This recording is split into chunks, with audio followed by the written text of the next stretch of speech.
Hello from Norway. Ang ganda ng araw today. So, I'm gonna make a video outside of our house. So, ito. I'm gonna answer this.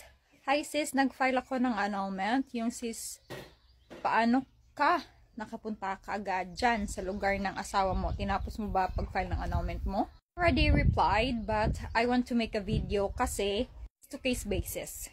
Yung about sa sitwasyon ng ganito.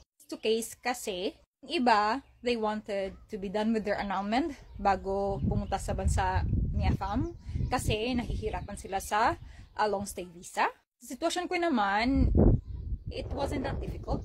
Kasi nga din, may anak din kami. Okay? At na-justify ko naman na hirap talaga yung annulment dyan sa Pinas. Kuha ko yung sympathy ng taga-embassy, understand my situation, kasi ang komplikado talaga ng sitwasyon ko. I don't have to tell you everything. Basta, ang hirap ng sitwasyon ko.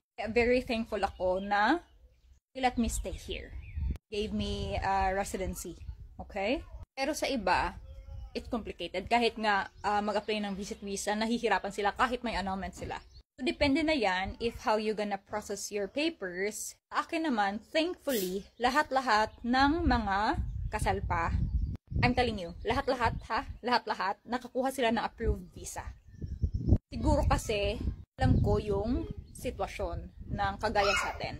So, dun sa mga natulungan ko, kuha sila ng approved visa kahit kasal sila.